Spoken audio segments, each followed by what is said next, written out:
Hey, the playoffs really cooking up now, bro. The playoffs really cooking up. I can't even lie to y'all boys. Can't even lie to y'all boys, man. Welcome back to another episode of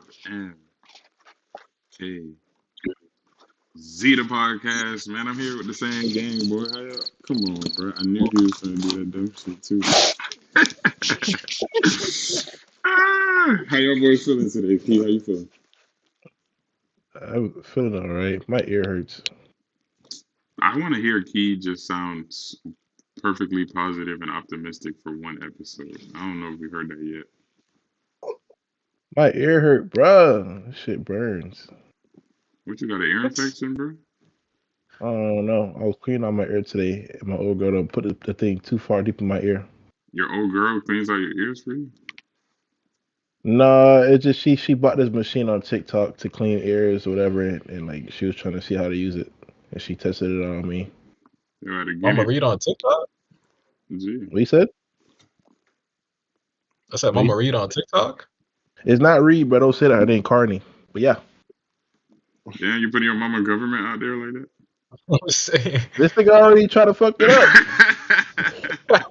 That's crazy. Smack, how you feeling? You just, man, I'm feeling great, man. Feeling wonderful. Graduation is only a few days away. Yes, sir. My man's jumping off the porch. Nah, fuck that. Oh, there you go. There you go. There you go. My nigga jumping off the porch, man. Congratulations again. We finna turn up this weekend for sure, for sure. French, how you feeling, boy? Feeling great, Had a nice, service today at church. That boy wholesome. I thought you was gonna say something else. I just, I'm on my, Thought you was kicking it with the, Yeah. huh? It is Cinco de Mayo. Oh, it was. It is Cinco de Mayo, or I mean, it's about to end. But happy Cinco de Mayo Oh to yeah, everybody that celebrate. I hope you took a shot or two. I might take a shot or two after this shit. I ain't gonna lie. But man, let's get straight to it, bro. Let's get straight to it. Playoffs round one is officially over. Par today, with the Orlando Magic crashing out in Game 7 against the Cleveland Cavaliers, who, to my surprise, that was let's start off by saying that was a great series. That was a great series. He already kind of shrugged, so I guess he didn't really fuck with it. But to me, I like the back and I like the back and forth nature of that series. The fact that it went to 7 already.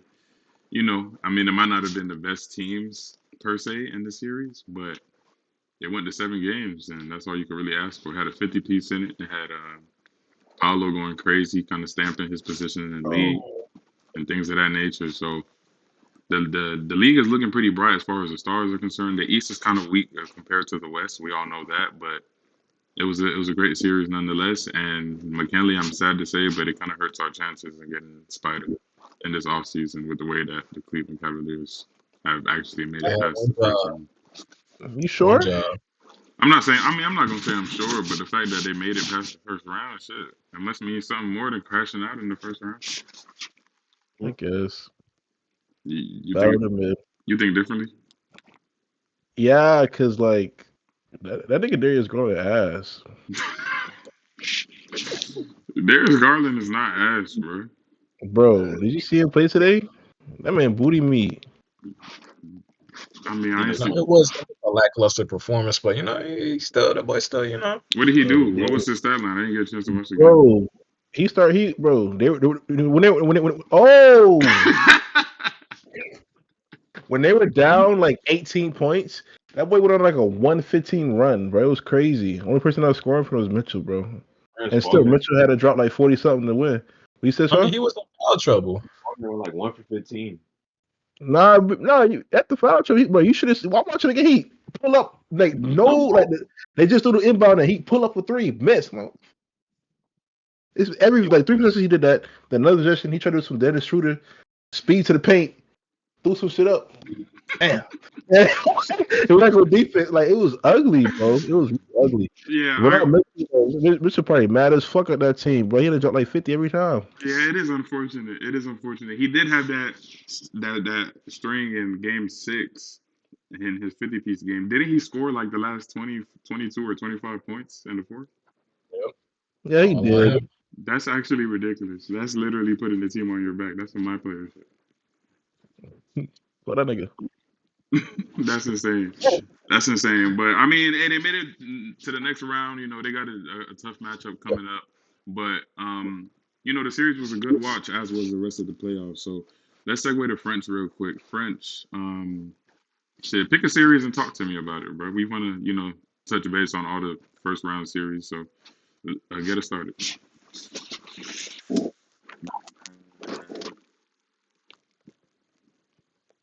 Sorry, but that Knicks series, Hey, boy. Okay. Brunson is really like establishing his dominance in the league. First of all, this man doing it with no Rand. I feel like really this is a hot take in my opinion. I feel like Randall a problem on that team. Oof. Like, what do you mean? Like, good problem or bad problem? He's a problem. Like he's a cancer. Oh. Oh. Because if you think about it, man, like I get Brunson takes a lot of shots, but most of the shots are where like inside the paint, where he's more efficient. It's man Randall be plank from the 3-point line. Like, bro, here's the reason why they was losing most of their games. I'm just speaking from my perspective, from my opinion. I mean, yeah, I can. I understand that. Yeah, I can agree with that. I feel like Brunson does have much more of an understanding on his game and how it is. I think I may have cut out for a second, but I think Brunson has, you know, kind of established, like you said, he's establishing his dominance in the league, and he's showing the league that it wasn't just a fluke. Like, you know, his first couple times, you know, first run in with the Knicks. You know, he's doing this on a consistent basis, and it's actually ridiculous to see because he's a guard that often falls under the radar, especially when he was coming up as far as the top guards conversation was concerned. But I mean, he's breaking New York Knicks records, who's one of the most, you know, just because of the media hub that is New York, is one of the most storied franchises in the NBA. So for him to be going there and break records for that organization, that definitely means something. And I see your point about Julius. I feel like the Knicks management might take a whole different perspective on Julius this year, being that, you know, he's gotten hurt and it seems as though the team has gotten better. But you know, it's an unfortunate situation, and we'll see where he ends up next, because I don't know how much longer he has in the Knicks uniform. You know, they ain't getting rid of Brunson carry. They're definitely not. And a big hot topic of that series, the New York Knicks and the Philadelphia 76ers, was just the unveiling, for the lack of a better word, of Joel Embiid. And what people are starting to talk about. Knicks fans, it's mainly Knicks fans, and we know how Knicks fans are. But a lot of people have been talking about his character, talking about his, you know, him being a dirty player, et cetera, et cetera, et cetera. Smack, do you buy into that logic, or do you think it's just a case of, you know, I mean, he's a dog at the end of the day, so is it just a dog being a dog? I ain't gonna lie. I mean, there's some like truth to it because there was some like certain plays where I feel like Embiid is just like, you know, doing the most or doing the necessary actions. Like one of them, like y'all remember, like he falls on the ground and then he pulls down Mitchell Robinson with him, and then he's talking in the press conference. He's talking about something. I'm just trying to keep myself safe, you know, whatnot. I'm on the ground and stuff, and it's like, bro, you could have got hurt. Like the way it looked, like Robinson about to land on your knees because you pulled him down, and you about to hurt yourself and him. So it's just like unnecessary things in them series. But overall, I mean, it wasn't like some of the things other things they were complaining about. This is basketball shit. He's just being he's being a physical person. Like, and B's like 7 foot, like almost 300, like 280. So it's like, bro, like he's not gonna be a gentle giant out there. Like, bro, he's throwing bows. He's being physical. He's imposing his will out there. So that is what it is. I agree, and that's exactly what you need to do, especially with a player of his caliber. That's what, you know, some of the dominant bigs that we see in the media have been asking for him since he's gotten into the league. You know, and he's done a good job the last few years, his MVP year, and you know, things of that nature, as far as, you know, living up to that standpoint and becoming that, you know, dominant presence like you mentioned. But you know, I think there was, I mean, let's face it. At this point, at least in the new era, it kind of seems like, and this is, you know, probably some recency bias just because of how this series went, but we can't forget that New York and Philadelphia are damn near neighbors. I mean, a rivalry is going to be a rivalry at the end of the day. And I think that went into some of the turmoil that we saw go on throughout that series because Knicks fans, they didn't like Sixers fans. Sixers fans didn't like Knicks fans. Knicks fans trying to invade Philly and take over their home games. You got the owner of the team talking about I'm damn near giving away tickets to this playoff game because I don't want these damn Knicks fans all in my arena. So it's things like that that go into it. Key, talk to That's me fine, by about the way. what's up. I said that's fine. That is fire, bro. And we need more of that in the league because I feel like it's only a couple matchups, a couple teams that you could point out that truly don't like each other. I mean, you got, it's becoming the Lakers and the Nuggets now. You got the Heat and the Celtics. You got the Heat and the Celtics, who's been a thing. Um, I'm low-key loving what's happening with Dallas and the Clippers. I'm loving that. I'm loving that back and forth because you can tell those teams don't fuck with each other, and rightfully so because they end up meeting each other in the playoffs over and over and over again. And it looks like it might be that way for as long as this Clippers team is assembled the way they are. So we need more of that in the league. It's too much friendly shit going on, and then when that friendly shit takes over, it's like okay, these niggas are smiling after getting knocked out, getting swept. Like niggas don't give a fuck no more.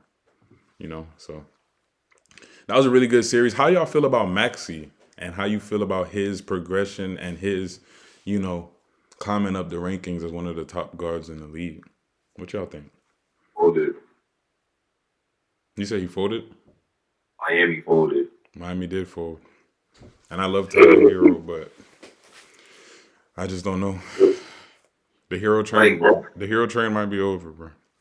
Like, bro, Maxey, I was like, it hurts. I mean, you gotta look at that one in hindsight. Like, Yeah. draft, we ain't need a guard. Need a Like, you know, big. So who we drafted? Christian Achua. And where is he? New York. Bro, He's solid. Like, he's actually like you okay. Like you don't get a lot of minutes on that team, but like when he played, he was solid for them. he was an impact player. That boy got a block, bro. That changed the whole momentum. That was like the only player in the Miami draft the last couple years that's not on the team anymore, really, in the top draft. Nah.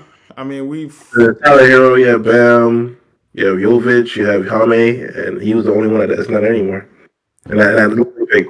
okay. Respectable. It depends on how far you want to go back because I feel like the Heat have flopped on a couple picks. Oh yeah. But like as of recently, since Bam, they've been straight. They still have them. Decent picks we got was Bam and Jovic. Hero, Hero and Jaime, you can't leave them out, French, because Hero did do what he. I mean, and Jaime's better than sorry ass Cam Jaime was Whitmore. good rankings in the rookie of the year. yeah, Jaime's definitely going to be on our rookie team, so we got to give Better than Cam Whitmore. I ain't lying. I think this is our problem as Heat fans. We've seen the mountaintop, so we expect the mountaintop. That's just realistic. That's realistically what it is because we have been a franchise that has been highly successful for a very long time now, and people don't realize that the Heat are one of the relatively newer franchises in the NBA. Like they really, I think they got started, if not the late 80s. Yeah, like not like the 90s. I think like mid 90s is when the Heat organization became a thing, and we already have 3 championships to show for it, and multiple finals appearances, and multiple Eastern Conference appearances. Like, it's hard to give people grace when you have already, witnessed so much success in your organization. And I think that's the unfortunate, card that's being dealt on Tyler Hero. Because he is a solid player. Like he is a very solid NBA player. I have to admit he is. I mean, he's already won a 6th Man of the Year. Was he not on the All Rookie team when he came in the league? Yeah. And I'm tired of having these solid players. We need a solid. And that's our problem. See, we are a team that prides itself in that grit and that grind of a solid player that is going to work his ass off to be the best he can possibly be. But But they don't at what understand point? is that the fans are gritting and grinding too. You ain't lying. You ain't lying. But at what point do we be realistic about certain things? And I had to just think about this after we flamed out against the Celtics this year. I mean, was we expecting Tyler Hero to become a superstar in that series? I was hoping it, and you know, a Tyrese Maxey would have done that, as we've seen him do that. But I mean, that's just not Tyler right now. I mean, I don't know, bro. That's all I can really say about it. I just don't feel like. I mean, I'm not gonna say he can't take over a game, but I just feel like he can take over a quarter. Hmm. You feel me? Like a whole span of like 12 minutes, first, second, third, and fourth. I feel like he can go a first half or a second half. Yeah, and that gets even more inflated when we're talking about a whole. Now we're expecting him to take over a whole series. You can't take over a whole game. How the hell you gonna take over a 7-game series against the best team in the NBA? But look at Maxey. Maxey can take over a whole game. If you should have drafted. I him. mean, he he can, but we gotta look at it like he got Embiid on his team. You were mentored by James Harden.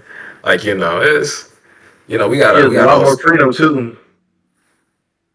He does. It's just tough, bro. I feel bad for Tyler sometimes. I was tight at him at the end of this series, but I be feeling bad because every year is when are we shipping Tyler? A star player is on the trade market. Tyler Hero is the top of our package, bro. That's fucked up, bro. That's fucked up, bro. And that happens very, very consistently. And I'm sorry to say it, but this year might be the year that he can say his deuces. Because, you know, if we can bring in a star player off of Tyler Hero's face, do we not all agree that we should? Or do you guys think that Tyler is still a viable option to a championship team for the Miami Heat? I mean, Miami has money. They can get someone free agency, but if they want to trade for somebody, yeah, he'll be the top guy. But I don't see I don't see a problem with it. Sorry, go ahead. No, I was just saying pull the trigger, yeah.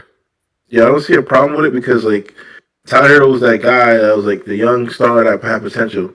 We know what Tyler Hero now is. He's going to be like an 18-point, maybe 20-point, really good year guy. He's not going to take over a team for you. So if you could get a Donovan Mitchell or what he was talking about, Mitchell. You got Paul George, KD, Paul George. Yeah, and like, you can get one of those guys right now. Probably trade him. Get one of those guys right now. That's a win-now situation, and have those guys mentor a young Jaime in them. Because Jimmy Butler, I think next is his last year. Bro, Jimmy gotta go. I'm sorry. And I'm sorry. I might be right there with Frank. There's no run. Got to go, bro. I'm tired of this. There's no run. It's GG. It's over with. Y'all boys. It's 8-5. I need 26, 10, and like 8. Bro. Y'all boys, what have I been saying since Jimmy got to the Heat? I've been saying that as much as I love Heat culture and what the Heat have become, we are not winning no damn championship with Jimmy Butler as our number one. We was right there for twice. And what the hell happened? That's what I'm saying. Like, I don't know, bro. I don't know. We gotta talk about it, fellas. If we gotta talk about it, it's not Jimmy, bro. It's Bam. Oh, no, it's Bam. No. Yes, you don't want to have a conversation. It's Bam. Y'all know it. Jimmy showed up in all those finals. He showed up in all those playoff games, and Bam was just average at best. You gotta excuse Bam for that 2020 final because he was hurt that first game and had a shoulder injury. Yeah, I get that. But like after that, they had a great run still. Even if they didn't make the finals, it was all on Jimmy. Jimmy, no matter how much you may hate Jimmy, he always showed up. And Bam is supposed to be the younger star. It's supposed to be an 80 LeBron, and it's not. And I'm sorry. Is Jimmy may not be the greatest option, and I understand. I also agree. Jimmy Butler's pissing me off too, but Jimmy Butler right now is Miami's best chance to win the finals. You just have to give him another person to help out. And Bam is not that guy. I love Bam. I love that he's a great basketball player. He's just not that guy. He's the guy that's going to sit, play defense, and he's going to get he can get 15, 18 points. But, he's not that next guy. Go ahead, Kenny. Go ahead. So, question, like, how did you feel about Bam in the Celtics series? Like, he pretty much dropped. I mean, 20 a game, He 20 and dropped 10. 25 and had like 22 shots. He put up shots. I respect that. You the only guy. Put him up. Put him up. But he didn't do anything crazy. He didn't have like a 35-point game or 40-point game. He wasn't out there. But Like, do you expect that from a player like Bam? he has to. He has to be, bro. Because at that point he just a bona fide lower version of Rudy Gobert. If that's the case, No. he has to. He has to be that because he has the skill to do it. Bam is a very solid number 2 option. I feel like that is what Bam is. No, bro. Bam Bam. can anchor your defense and facilitate for you That's offensively. it. No, bro. Bam is a good playmaking. Bam's Draymond Green. That's who he is. It's up. He's Draymond Green with better scoring, but he doesn't score to his options because he's scared to do it. That's who Bam is. We know it is. Y'all know it is. Stop it. Y'all know that he's Draymond Green, and he's I ain't with that. I ain't fucking with that take, bro. I'm sorry. Yeah. I gotta be real. He comes the court at the free throw line. He has a wide open mid range. He does nothing. Hands it off. Does nothing. Hands it off. Okay, he's more athletic, so he goes catch a lob. Every once in a blue moon, okay, like Miami run, he might get a few mid ranges in there. He might drive to the paint. But there's a lot of games where he's just sitting there. He's passive. And this year he's a little more aggressive. He's a little more aggressive this year. But it's your 6th year in the league now, bro. You have to be somebody where you come out of the court and they give it to you and you work. Okay, so let me hold on. Let me just ask you one question. You just brought up the point about Tyler Hero and him not having as much freedom as say a Tyrese Maxey. We know what the Heat organization and the Heat coaching staff embodies. Is Bam going to get the type of motion, the type of burn that you're saying he needs to produce for us? Is he gonna get that in this Heat system? If Bam, no. I say this. I can't. You can't even answer that because Bam hasn't showed us he's frustrated with his touches. He hasn't said anything about that. He doesn't come out and be like, "Oh, I'm not liking where the offense is going." He never says that. He never does that. And then you see it on the court. Is that what you want him to do though? Yes, I want him to be more aggressive offensively. You see how he is defensively? He has to be like that offensively, at least close to that. And then, then at what point does that turn into, okay, I want the best for myself and I want the best for this team, to French's point about Julius Randle earlier and becoming the cancer or toxic to the locker room? Julius Randle, that nigga is different. That nigga different. I'm not talking, but no. I just brought up Julius because French made a point about Julius. But what I'm saying is, at what point would him start, demanding his respect, so to speak? Would that turn into cancerous for the locker room? I don't think it would be cancerous because I feel like those other guys, like Tyler did it too, and like he ended up. And when we talking about Tyler, we saying we need to ship his ass out of here because he didn't live up to the expectations. Yeah, but Tyler at least does what he's supposed to do though, to an extent. Like I feel like Bam, we have much respect for Bam, and we like Bam up there. And I feel like Bam is great. He's amazing. He's Miami Heat. I feel like he's been in that system for a while. He's been in that team for so ever. He's been drafted there. He should be that guy to be.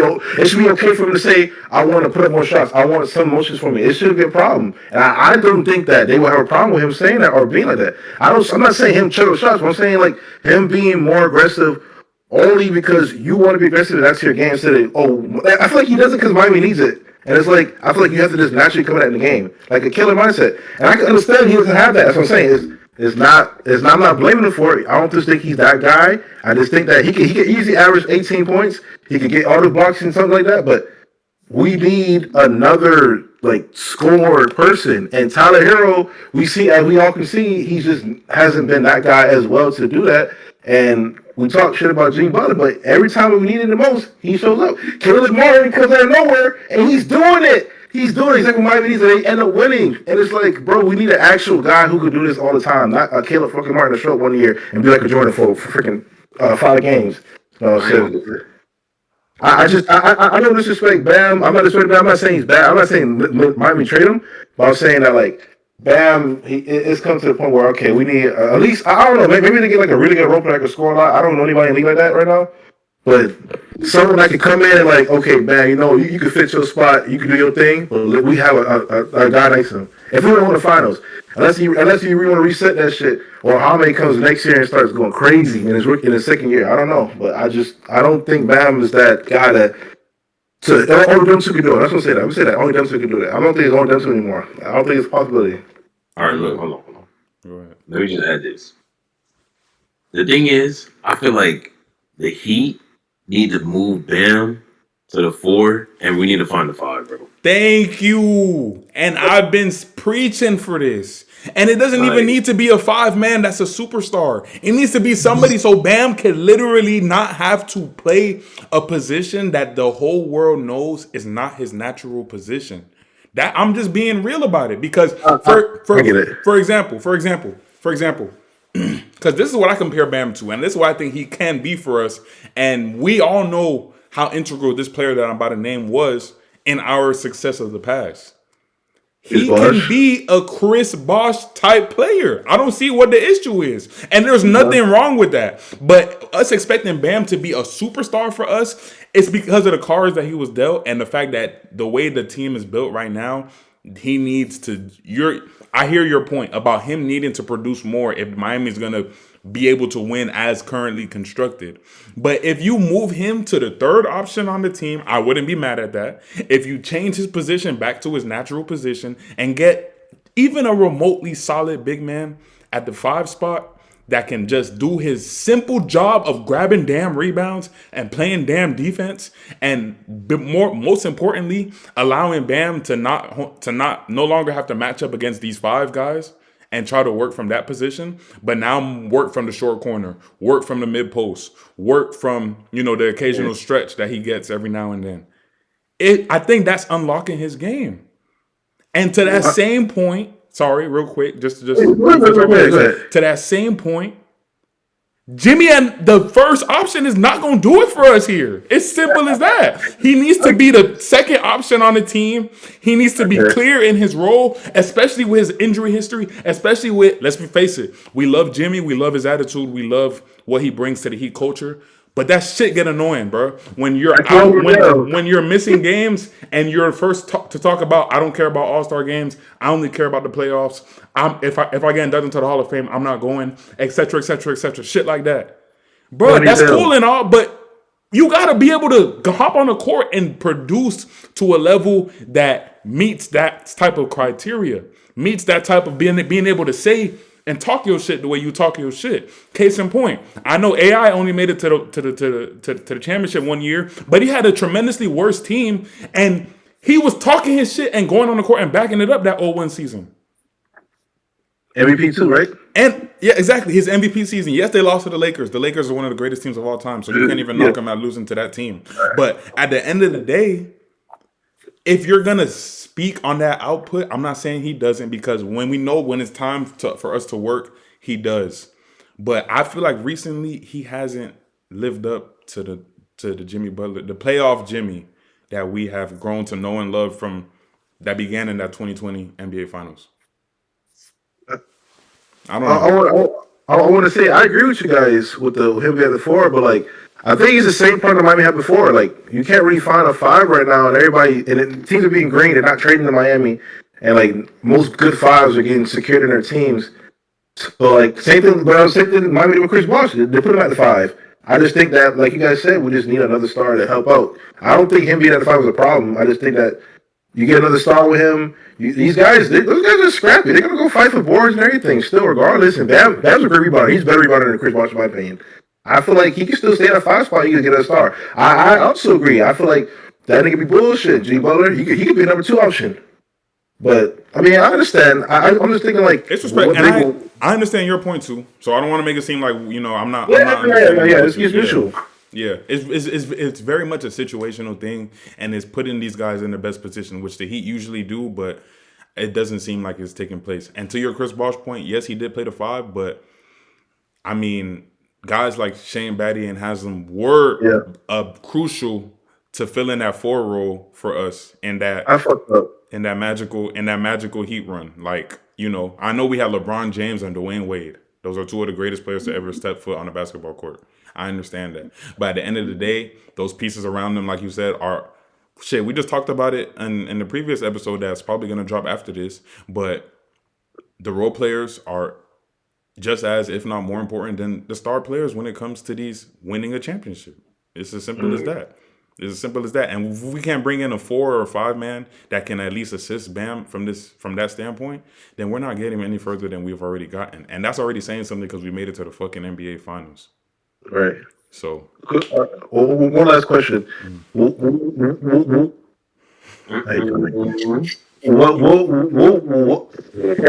We got you. Don't worry. Take your time. What would the what do you guys think like the best options would be that come to Miami for like that position, like that 5 position? And okay, real quick, I'm gonna let y'all. I'm gonna hand it off to Smack and French to get their opinion on this real quick. But I just wanted to comment on something that you said previously about there not being bigs available most times. They don't need, for what we need is not a big to be available. We don't need the bigs that come available and everybody wants. We don't need a Joel Embiid. We don't need Kristaps Porzingis. Kristaps Porzingis would be excellent, but we don't necessarily need a player like that. All we need is to be able to succeed in the draft. We succeeded the draft at the guard position and at the forward position. When are we going to start succeeding at the draft other than Bam at the 5 position? That's all we need to do, because you have, for instance, we're talking about Julius and his lackluster, it's seeming like the Knicks don't need him no more. Why? Because they've brought in Harkenstein through the draft. Yeah. They Mitchell Robinson through the draft. Like that's all we need. That's all. They didn't get Hartenstein through the draft, but yeah. I mean, but you know what I mean, that's my bad. He didn't get drafted there. Who he got drafted to? You got drafted to the Rockets. Okay. But like a lower tier, you see what I mean? Like a lower tier big that we can build up and that knows how to play his role is what I mean by that point. Bro, I love you. Go ahead. We need JaVale, bro. Hell no. It's too late for JaVale, bro. I can't get with that point. I see what you mean, though. We need a player like JaVale.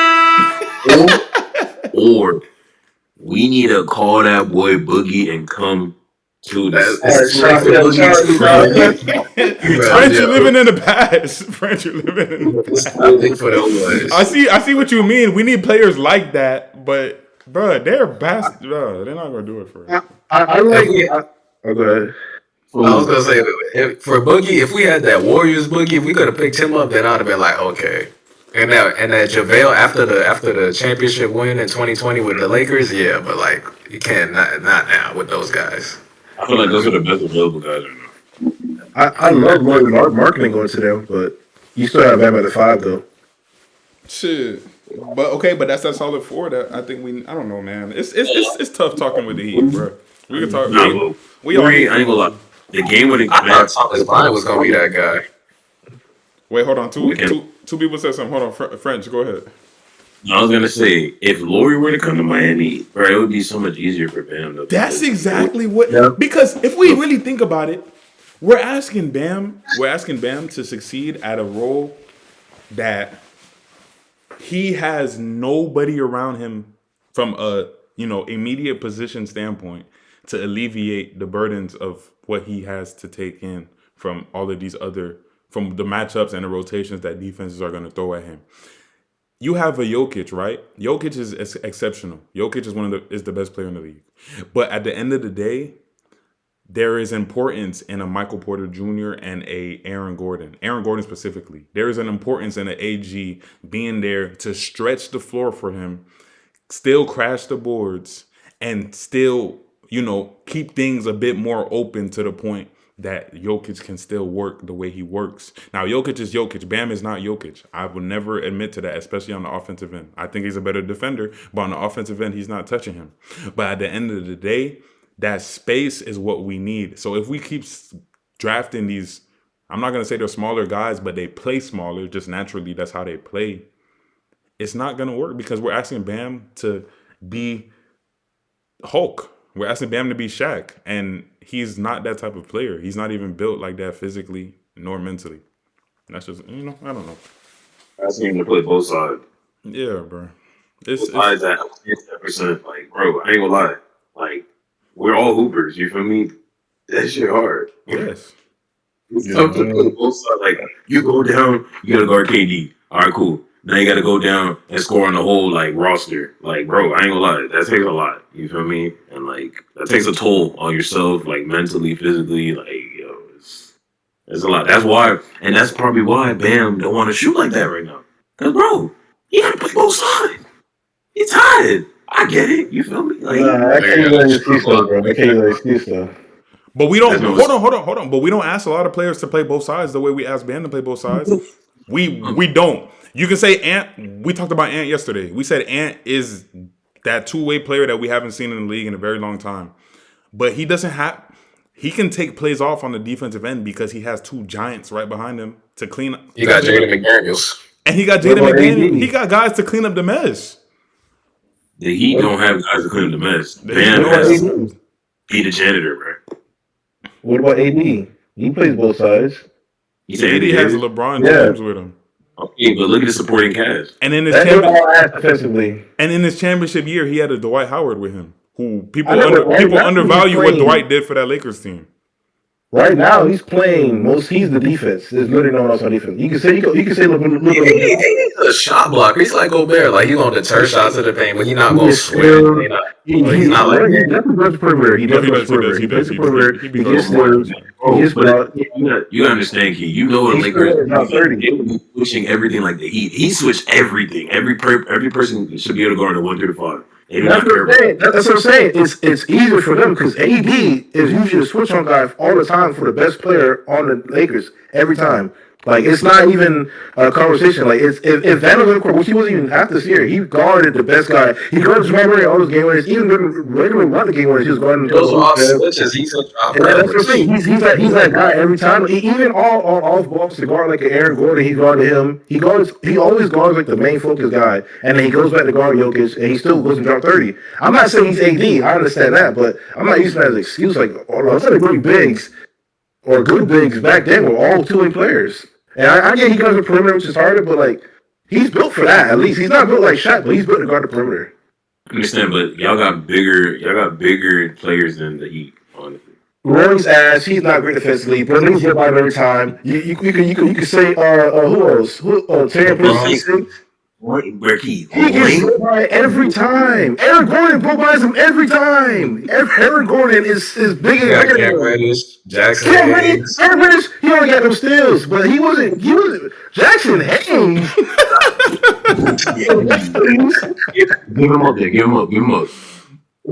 Christian Wood. The only good defender next to AD on that team was only three of them. It was Tyrion Prince, it was Vandal, but Vandal barely played this year. It was AD, and Gabe Bishop just came into the end of the season, and we just got Spencer Dinwiddie, who's okay defensively. But everybody else, it's Austin Reeves, D'Lo, 39 LeBron, AD, and Roy Hachimura. Who the fuck? He guarded everybody damn there. That nigga was cooking niggas off the. I never seen him put the ball on the ground and dribble and shoot niggas' face. You see niggas Timberwolves, they caught this shit. I'm not comparing to AD, but like AD, shit, he was doing that. He was guarding niggas, perimeter switching, guarding Jokic, still dropping. Hey, bro, if you look at the numbers with Bam on who he's guarding when he was guarding Tatum, all I gotta say, Tatum was like 16%. He's great defensively. No one's questioning that, but I was saying, I understand, like. Him being the guy to be a good scorer, it's kind of too late for that. And his career it is too late. He's like 26, 27, but it's not too late. It's not too late, bro. 26, 27. He just entering his prime, bro. Bam can shoot, bro. He just don't do it. Bam can shoot. Y'all know he can shoot. Bam can shoot no more. You seen him towards the middle of the season. He started shooting them hoes. He do it every year, bro. He about to average like 2 or 3 a game, 2 or 3 threes a game. I agree with you guys. Maybe if he could get someone that can help him out, spread the floor out, maybe he could get more of an offensive bag. Maybe he can be more confident.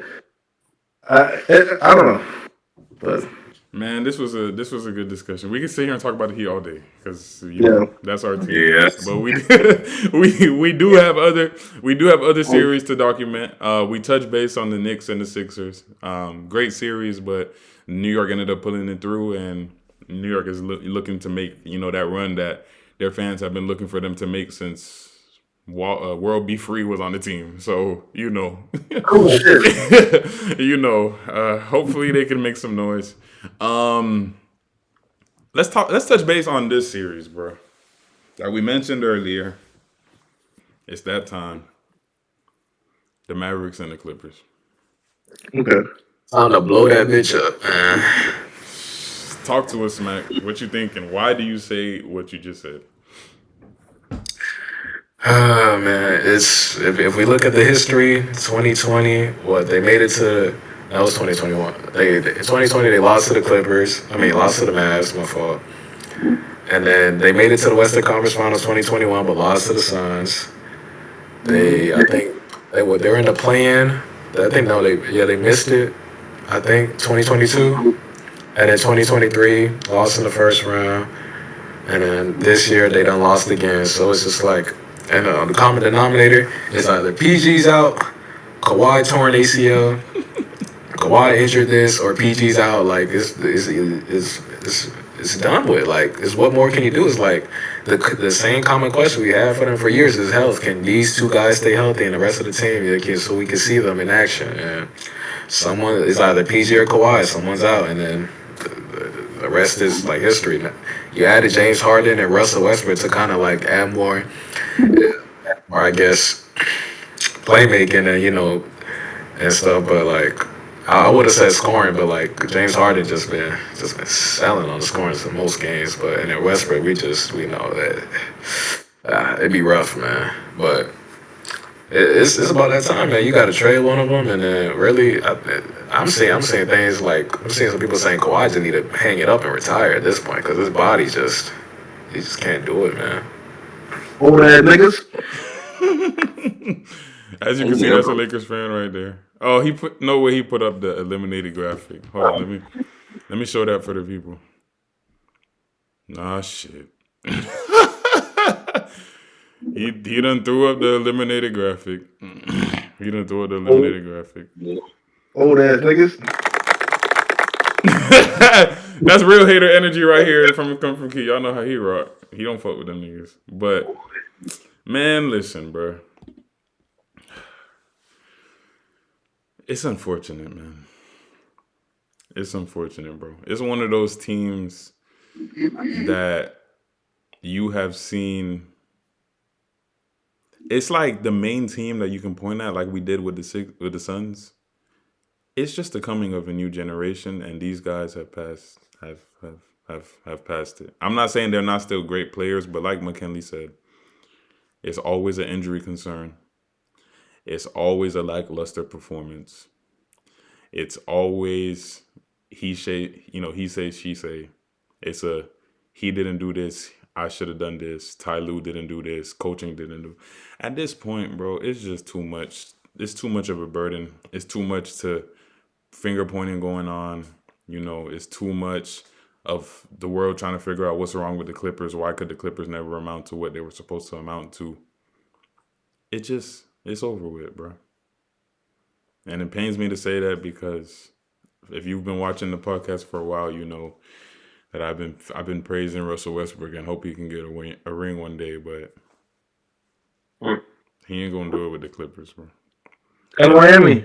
Shit, he needs to. Actually, Either way. I love Russ, but hell nah, bro. Yeah, I don't want Russ coming down here. Let me find off the bench. Oh my god, they got Russ, they got Harden, they got PG, they got Kawhi. It's a shit show over there. No, don't bring him over here. And it sucks because it sucks. No, go ahead. I'm gonna say I don't need him shooting the ball that joint hitting the shot clock. Oh shit, man! It's so unfortunate because the Clippers, when that team got assembled, everybody was talking about it's a Clipper town now, bro. What? Like that's just what I can remember so vividly. And you know what? I partially bought into it, bro. I love what they put it together. I thought Kawhi was just fresh off of that Toronto win. I'm like, yo, PG just had went crazy with OKC, had finished damn near top 3 in the MVP voting. I'm like, damn, this team might be a problem. And the Clippers just do what they do, bro. That organization is cursed, bro. I hope that moving into a new arena next year is gonna lift some praises for that organization because it's yeah, they're moving into a new arena. Actually, when I went to Cali, I drove past that shit. That shit was so cool to see because I looked at it and I was like, damn, is that the arena the Clippers about to start playing in? And yeah, it was, bro. They should move entirely to a different state. He said, "Get the fuck out of here." I'm just saying, like, because, like, I mean, if the Lakers are bad, then they're good. But if they're a good team, Lakers are a good team. There's no home game for them, bro. There's not. There's no home game. Even like a Golden State Warriors or Sacramento Kings, like Clippers fan base is not that strong like them boys. Like, they don't think anything came. I heard everybody came. Oh, I'm a Clippers fan. Oh, Clippers gonna run this shit. And Kawhi Leonard had that commercial when he came in with he had the king crown on his fucking car. He was driving through Los Angeles. Oh, that niggas, get the fuck out of here. Down. Sit down. Man. And you know what's crazy? Everybody's talking shit about AD, day-to-day AD. He don't play no games. None of them play games. None of them play games. Kawhi always hurt. Paul George always hurt. Shit, James Harden was hurt for some time. Every year is the same shit. But it's crickets. It's quiet. Fuck that, man. Fuck that. You ain't never lied, bro. You ain't never lied, bro. You ain't never lied. I actually went to a Clippers game over there when I was out there, and it was more purple and gold than it was blue and red. Bro. Of course. It was more purple and gold than it was blue and red. Matter of fact, they have vendors out there selling. You always got the vendors at the game trying to make a buck, selling their T-shirts and their jerseys and their food and shit. Bro, I kid you not. I was walking towards the arena, and every table I seen had Lakers jerseys on it. On Clippers Day.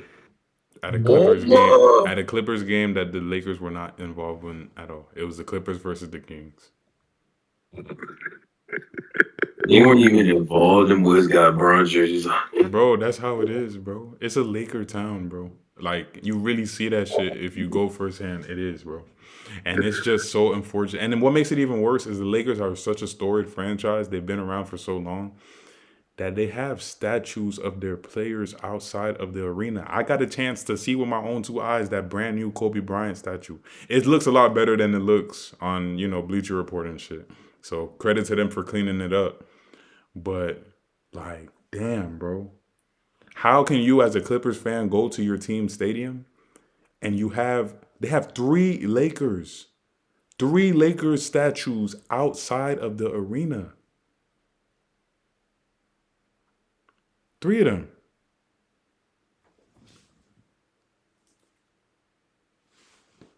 What the hell just happened?